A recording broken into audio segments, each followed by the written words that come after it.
Здравствуйте, смотрите в сегодняшнем выпуске. Туркменистан усилит борьбу с незаконным ввозом сигарет и смеси для кальяна. Более 2000 паломников из Туркменистана совершат хадж в Мекку. Ансамбль «Огоньки» представит свои номера на международном фестивале в Авазе и другие новости. Усилить борьбу с незаконным ввозом в страну табачных изделий, комплектующих и смеси для кальяна, электронных сигарет, нелегальной торговли ими и их употреблением потребовал президент Туркменистана Сердар Бердымухамедов на состоявшемся в среду заседании Государственного совета безопасности. На заседании Совбеза министр внутренних дел Мухаммед Хыдыров озвучил итоги организованных мероприятий на контрольно-пропускных пунктах госграницы и данные об изъятой продукции, завезенной на территорию Туркменистана контрабандным путем.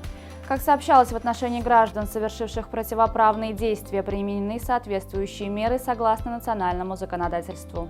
2312 туркменских паломников планирует управление муфтия Туркменистана отправить в Саудовскую Аравию для совершения хаджа в дни празднования Курбан-Байрама, который в этом году приходится на 28, 29 и 30 июня.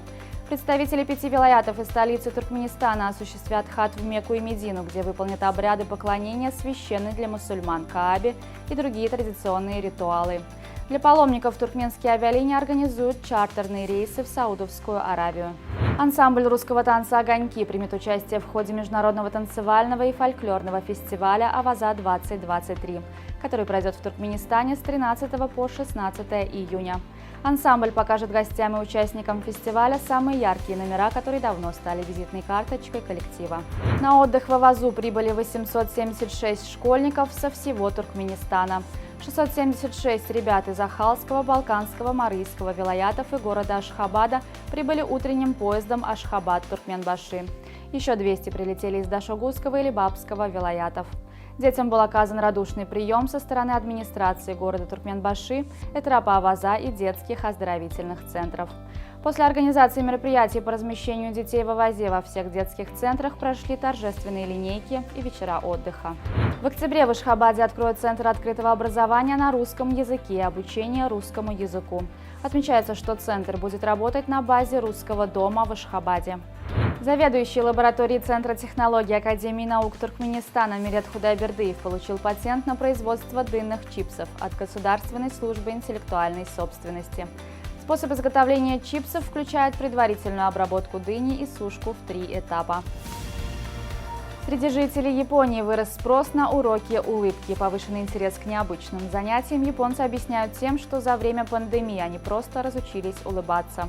Стоимость индивидуального мастер-класса по совершенствованию улыбки составляет около $55. Обучением занимается журналист Кейко Кавана, основательница компании обучения улыбки. Кавана назвала свой курс «Техника голливудской улыбки» и учит людей улыбаться так, чтобы щеки были круглыми, а глаза в виде полумесяца. На Гавайских островах начал извергаться один из самых активных действующих вулканов на Земле. Объявлен красный код авиационной опасности. Как сообщает Геологическая служба США, извержение началось в вулканическом кратере на территории Гавайского национального парка вулканов. В гавайской мифологии и устных легендах считается, что в этом месте обитает богиня вулканов Пеле. Нарва Транс обыграл таллинскую Флору в финале Кубка Эстонии. Благодаря этой победе Нарвский клуб в следующем сезоне сыграет в первом квалификационном раунде Лиги конференций. Напомним, в марте этого года полузащитник сборной Туркменистана Мирзабек Назаров и Нарва Транс заключили предварительное соглашение по схеме 1+1. На днях Бекназаров получил разрешение на работу в Европе и сможет дебютировать в составе норвитян, как вернется из расположения сборной Туркменистана. Тем временем национальная команда Туркменистана продолжает в Подмосковье готовиться к первому Кубку наций КАФа среди мужских сборных. В среду подопечные Эмергена Оразова одержали победу со счетом 8-0 в товарищеской встрече против Сатурна. Мадридский Реал второй день подряд разрывает трансферный рынок. Только королевский клуб расстался с Бензема и уже на следующий день объявил о подписании форварда дортмундской Боруссии Джуда Беллингема за 103 миллиона евро. В текущем сезоне англичанин отыграл 31 матч в рамках Бундеслиги. На его счету 8 голов и 4 ассиста.